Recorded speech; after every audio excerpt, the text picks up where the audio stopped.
They say the higher you climb, the colder it gets. I didn't really understand what that meant until Isabella Vale, walked into Drake Enterprises. 30 floors of glass, marble and silence. And somewhere at the top of all that perfection was the man they called the cold-hearted Alpha CEO. Stay with me till the end of this story, but before that, please like, share and subscribe. The elevator doors opened with a sound that felt too soft for how fast my heart was beating. My new heels clicked against the polished floor as I stepped out, clutching my folder like it could shield me from judgment. It was my first day at Drake Enterprises, the biggest architectural firm in the city, and the most terrifying. I'd spent 4 years fighting for a chance to design something that mattered. Not just another building, but something that made people feel something when they saw it. When I got the offer letter last week, I cried. Now, standing in the middle of the 28th floor surrounded by perfect people in perfect suits, I wasn't sure if I was about to live my dream or die from humiliation. Miss Vale.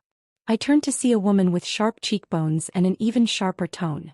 Elena Cortez, she introduced herself with a smile that didn't quite reach her eyes. Mr. Drake's assistant. I'll show you to your workspace. She didn't wait for me to reply. Her heels made a crisp rhythm on the marble as she walked, and I followed like an obedient intern, trying not to trip over my own nerves. Everything about this place screamed discipline. Every desk was neat, every voice soft, every step calculated. Even the air smelled expensive. I was halfway through mentally rehearsing my "thank you for this opportunity" speech when the elevator dinged again. People around us went still, actually still, like a pause button had been pressed. Elena straightened her jacket and whispered, "He's here." I didn't need to ask who he was. Ronan Drake. Perfectionist. Allegedly heartless. The kind of man whose approval could build careers, or destroy them. I turned and for the first time saw the man who had made the entire floor forget how to breathe. Tall, lean, effortlessly commanding. His suit was dark, his tie darker, and his expression unreadable. The kind of face that made you second-guess your posture, your clothes, maybe even your life choices. His eyes met mine for a fraction of a second, gray, cold, assessing, and then moved on like I didn't exist. My brain told me to look away. My pride told me not to. That's when it happened. I stepped backward to let him pass, and the corner of my folder caught the rim of a coffee cup someone had left on the reception counter. Hipped. I gasped. Hot coffee splashed across a stack of blueprints and right onto his sleeve. The room froze.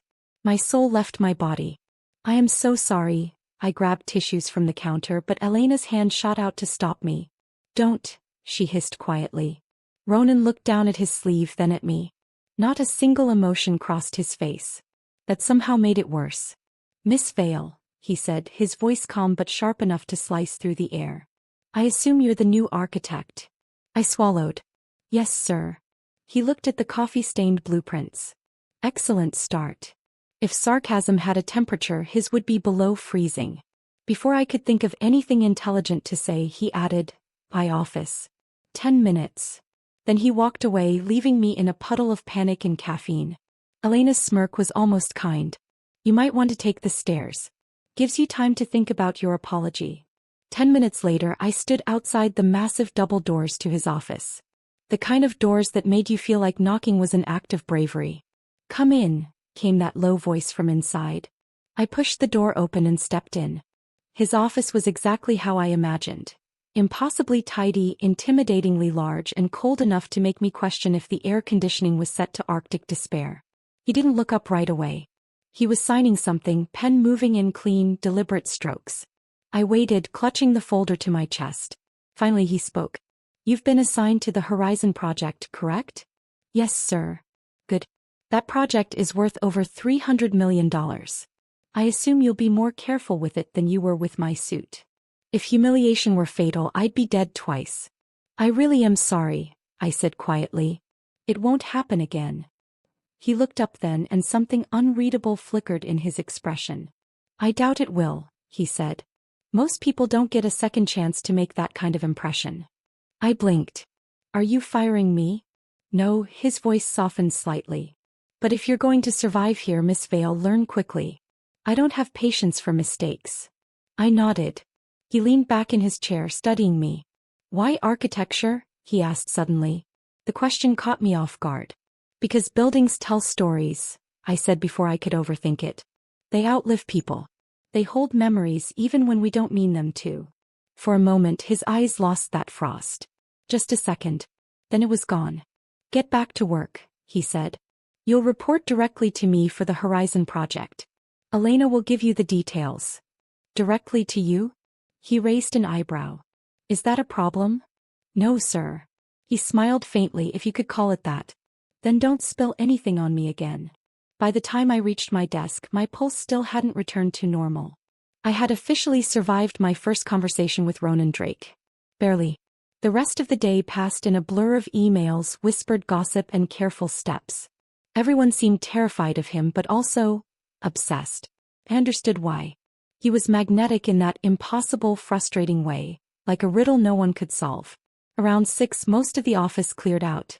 I stayed behind to fix a presentation draft. When I looked up again, the sky outside was fading into indigo. That's when I saw him again. Through the glass wall of his office. Alone.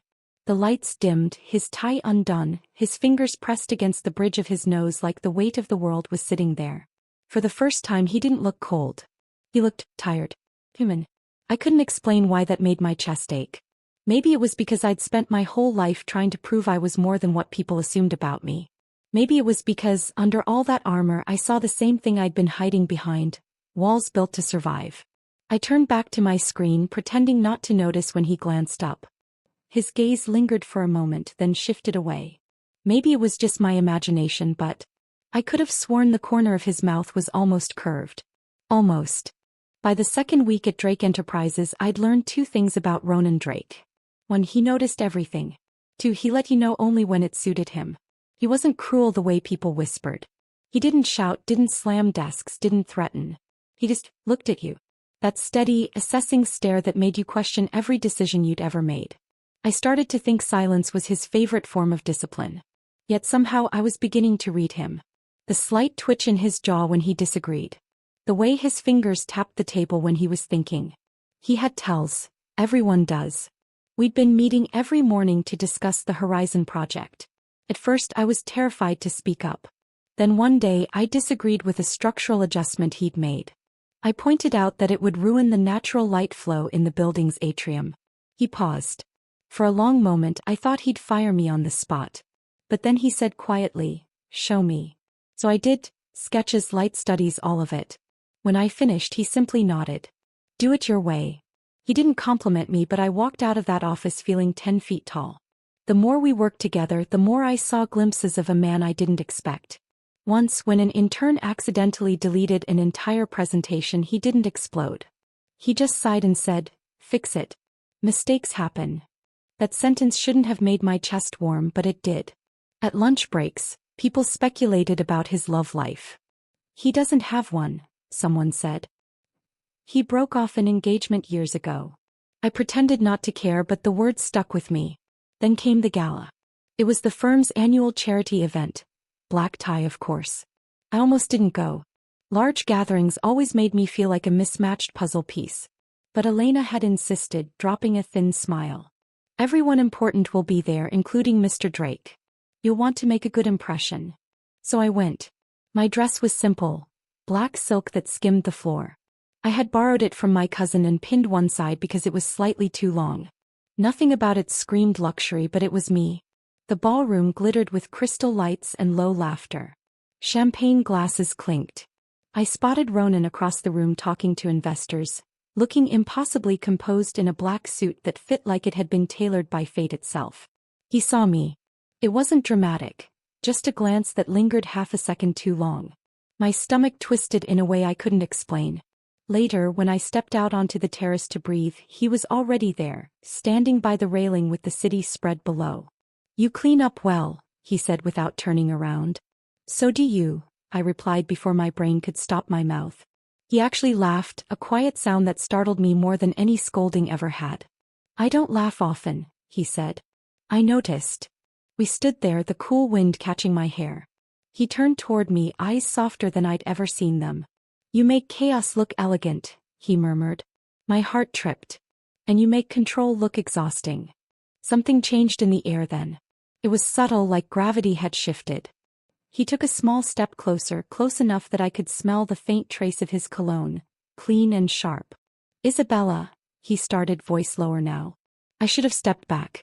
I didn't. He reached up, brushing a loose strand of hair from my cheek.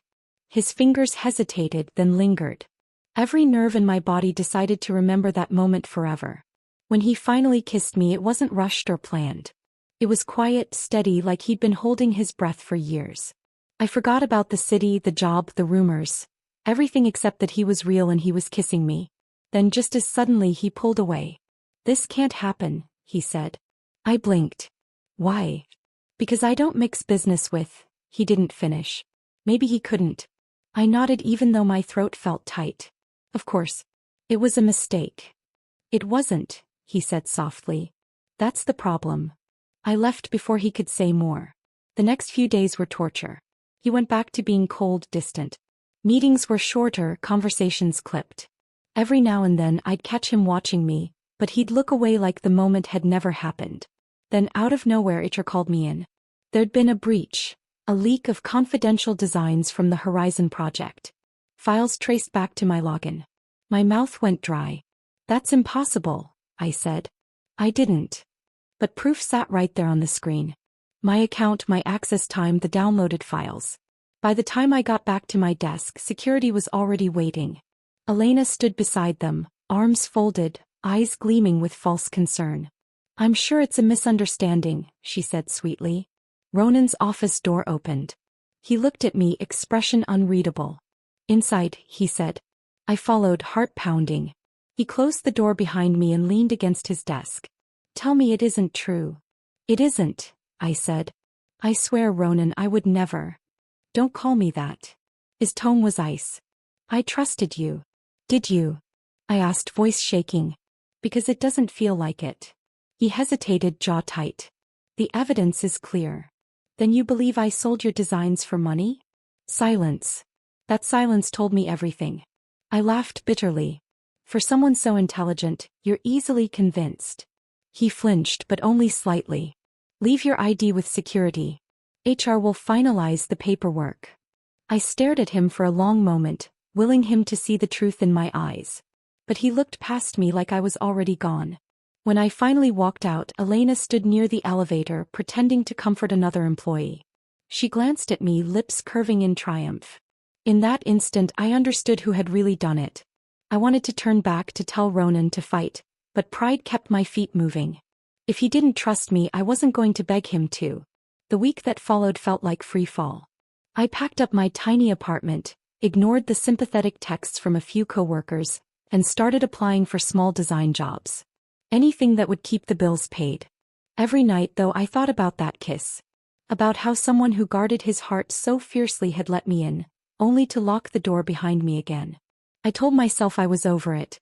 I told myself I didn't care. But every lie sounded like him saying I trusted you. One evening, my phone buzzed with a message from Mia, an intern who'd become a quiet friend. You need to see this, she wrote, sending me a screenshot. It was an internal memo accidentally forwarded to the staff. An IT update. The real data trail from the breach pointed to a different device entirely. One registered to Elena Cortez. My hands shook. The truth was right there and he didn't know it yet. I didn't know whether to feel angry or relieved. Angry that he hadn't believed me, or relieved that I wasn't crazy after all.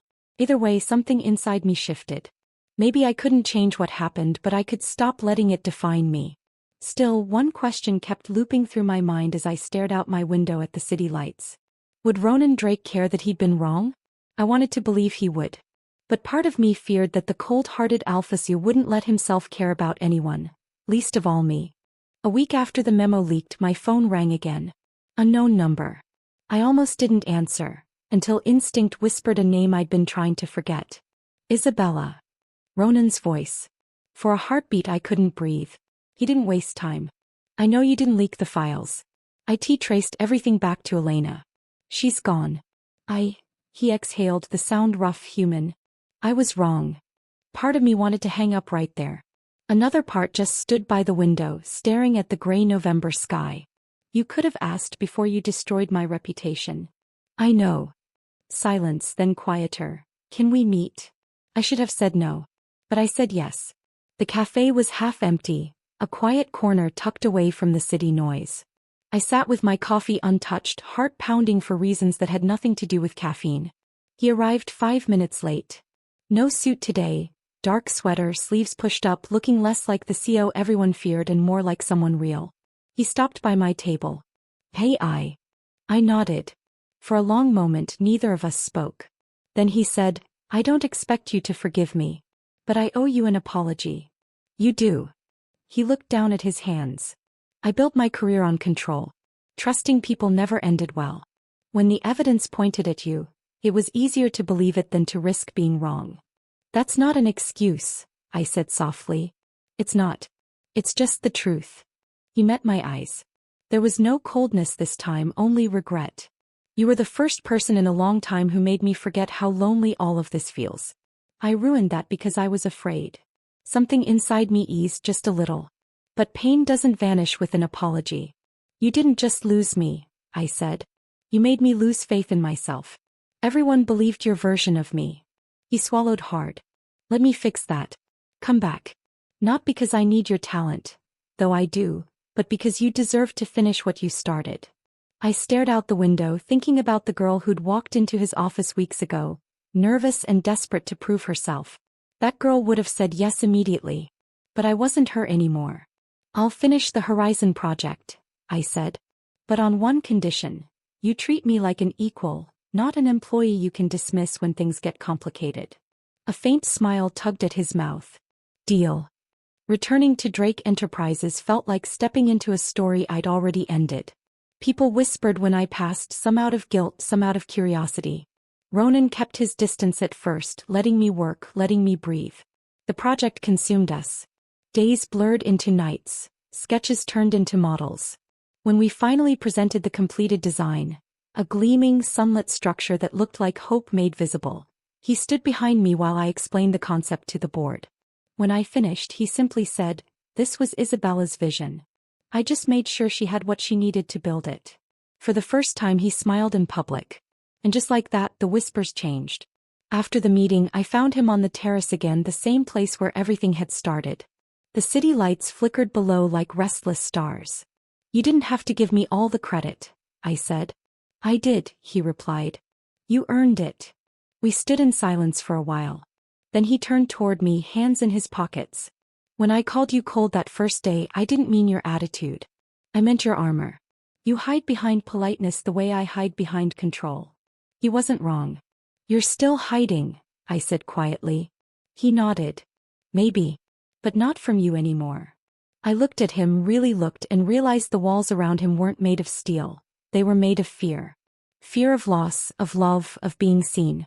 He reached for my hand, hesitated, then took it anyway. "I don't know what this means yet. But I know I want to find out, if you'll let me."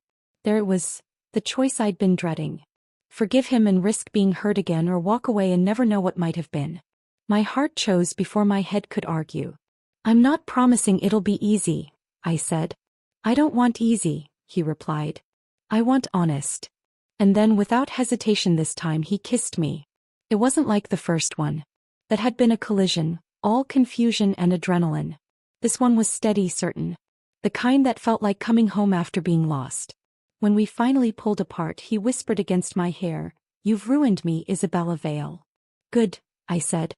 "Now we're even." Months passed. The Horizon building broke ground in the spring. Its foundation laid in the same week, cherry blossoms returned to the park across from the office. I was promoted to lead architect, and sometimes when people congratulated me, Ronan would just stand behind them, proud, quiet, watching like the sunlight he never admitted he needed. He still worked too much. Still drank his coffee black, still corrected every misplaced comma in a report. But now when he walked past my desk, his hand brushed mine. Tiny, ordinary gestures that felt like everything. One evening, after everyone had left, he found me staring at the city from the big glass window. "What are you thinking about?" he asked. "That buildings really do tell stories," I said. "This one, ours, will be about second chances." He smiled, the kind that reached his eyes. "Then let's make it a good one." He kissed me again, and for the first time there was no hesitation, no fear, just warmth, like sunlight breaking through after a long winter. Maybe he was still the cold-hearted alpha CEO to the world. But to me he was just Ronan, the man who finally learned how to thaw.